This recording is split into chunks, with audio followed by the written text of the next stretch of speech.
बच्चों, आज की इस वीडियो में हम पढ़ेंगे कक्षा 5वीं की वीणा हिंदी पाठ्य पुस्तक से पाठ नंबर 2 और पाठ का नाम है बेटा न्याय की कुर्सी। अभी शुरू करते हैं बच्चों ये पाठ पढ़ना। उज्जैन की प्राचीन और ऐतिहासिक नगरी के बाहर एक लंबा चौड़ा मैदान था। यहाँ वहाँ टीले थे। एक दिन लड़कों का एक झुंड वहाँ खेल रहा था।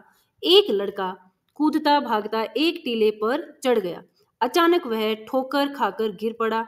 उसने इधर उधर देखा कि किस चीज से ठोकर लगी है। उसको एक बड़े चिकने पत्थर के अलावा और कुछ नहीं दिखा। वह उठकर गया और अपने मित्रों को बुलाकर वह शिला दिखाई। फिर शान से उस पर बैठकर बोला, यह सिंहासन है मेरा, मैं राजा हूं और तुम सब मेरे दरबारी। तुम अपनी अपनी फरियाद लेकर आओ, फिर मैं उनका फैसला करूंगा। तो बच्चा इस तरह से उस शिला के ऊपर बैठ गया और क्या कहा कि मैं तो राजा हूँ और तुम सब मेरे दरबारी हो और तुम अपनी अपनी फरियाद लेकर आना, यानी कि अपनी अपनी प्रार्थना लेकर आना कि तुम्हें क्या समस्या है और मैं तुम्हारा फैसला करूंगा।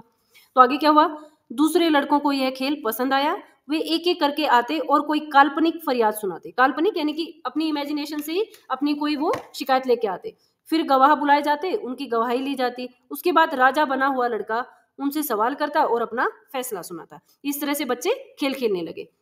इस खेल में उनको इतना आनंद आया कि वे रोज ही यह खेल खेलने लगे। शिकायतें सुनी जाती, अपराधी पेश किए जाते, बयान लिए जाते, फिर शिला पर बैठा हुआ लड़का अपना फैसला सुनाता।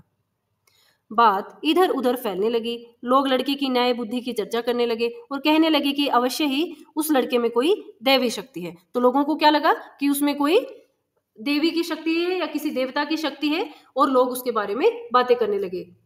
एक दिन दो किसानों के बीच जमीन को लेकर झगड़ा उठ खड़ा हुआ। मामला गंभीर था। टीले वाले लड़के की इतनी चर्चा थी कि वे राजा के दरबार में जाने की बजाय उसी के पास गए और उसको अपने झगड़े के बारे में बताया।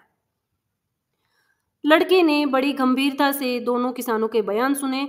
उसके बाद उसने जो फैसला दिया उसे सुनकर वे दंग रह गए। उस दिन के बाद से तो नगर के सभी लोग अपनी फरियाद लेकर यहीं आने लगे।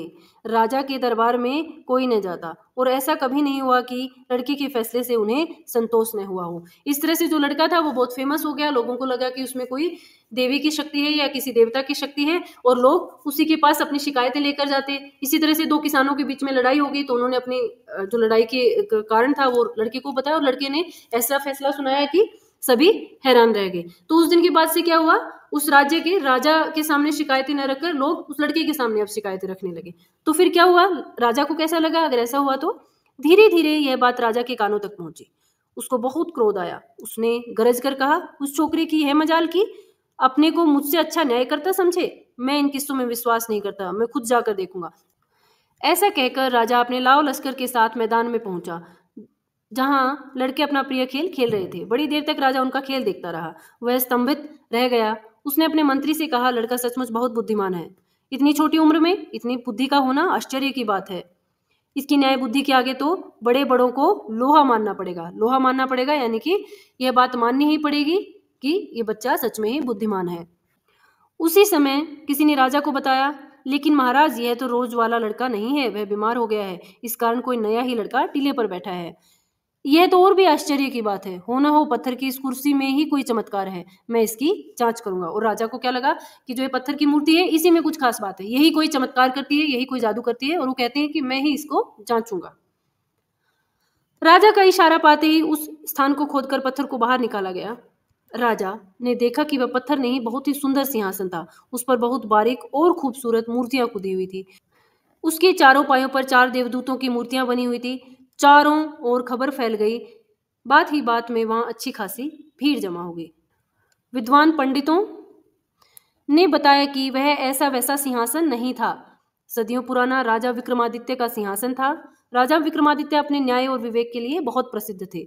राजा ने आज्ञा दी कि सिंहासन को ले जाकर राज दरबार में रख दिया जाए। उसने कहा, मैं इस पर बैठकर अपनी प्रजा की फरियाद सुनूंगा और उनका फैसला करूंगा। अगले दिन राजा दरबार में आया और सीधे उस सिंहासन की ओर बढ़ा। वह उस पर बैठने ही वाला था कि किसी की आवाज सुनाई दी, ठहरो। राजा ने रुककर चारों ओर देखा, कोई नजर नहीं आया।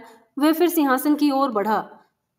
फिर इसी प्रकार आवाज आई, ठहरो। इस बार राजा ने आश्चर्य से देखा कि सिंहासन के एक पाए पर बनी मूर्ति बोल रही है। मूर्ति ने कहा, क्या तुम इस सिंहासन पर बैठने योग्य हो? क्या तुम्हें पूरा विश्वास है कि तुमने कभी चोरी नहीं की है?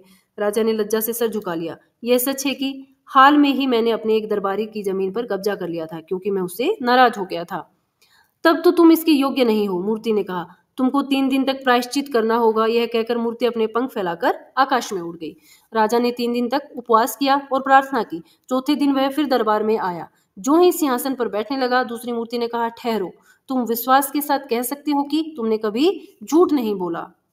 राजा सक पकाया। अब राजा घबरा गया। झूठ तो उसने किसी न किसी मुसीबत से बचने के लिए कई बार बोला था। राजा पीछे हट गया। दूसरी मूर्ति भी पंख फैलाकर आकाश में उड़ गई। राजा ने 3 दिन तक फिर उपवास और पूजा पाठ किया। तीसरी बार वह फिर सिंहासन पर बैठने के लिए आगे बढ़ा। हिचकिचाते हुए वह आगे बढ़ा। वह बैठने ही वाला था कि तीसरी मूर्ति ने पूछा, बैठने से पहले यह बताओ कि क्या तुमने कभी किसी को चोट नहीं पहुंचाई है? राजा पीछे हट गया। तीसरी मूर्ति भी अपने पंख फैलाकर उड़ गई। फिर 3 दिन तक उपवास और प्रार्थना करने के बाद राजा सिंहासन की ओर बढ़ा। उसके पैर लड़खड़ा गए। चौथी मूर्ति ने कहा, ठहरो, जो लड़के इस सिंहासन पर बैठते थे वे भोले भाले थे। उनके मन में कलुष नहीं था, यानी कि उनके मन में कोई पाप नहीं था। बच्चे भोले भाले थे। अगर तुमको विश्वास है कि तुम इस योग्य हो तो इस सिंहासन पर बैठ सकते हो। राजा बड़ी देर तक सोचता रहा। फिर उसने मन ही मन कहा, अगर एक लड़का इस पर बैठ सकता है तो भला मैं क्यों नहीं बैठ सकता हूँ? मैं राजा हूँ। मुझसे ज्यादा धनवान, बलवान और बुद्धिमान भला और कौन होगा? मैं अवश्य इस सिंहासन पर बैठने योग्य हूँ।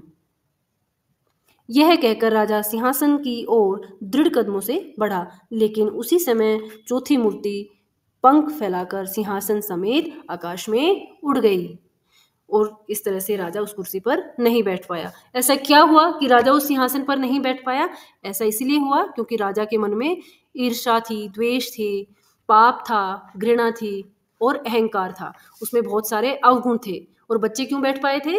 बच्चे क्योंकि मन के सच्चे होते हैं। उनके मन में कोई भी पाप नहीं था, कोई द्वेष नहीं था, कोई अहंकार की भावना नहीं थी। इसलिए बच्चे उस सिंहासन पर बैठ पाए थे। और शायद उस सिंहासन के प्रभाव के कारण ही बच्चे ऐसा फैसला सुनाते थे कि बड़े बड़े न्यायकर्ता भी ऐसा फैसला नहीं सुना पाते थे। ठीक है बच्चों, आपका होमवर्क ये है कि आप इस पाठ को घर पे पढ़ेंगे। आज के लिए हम इतना ही पढ़ेंगे बच्चों। धन्यवाद।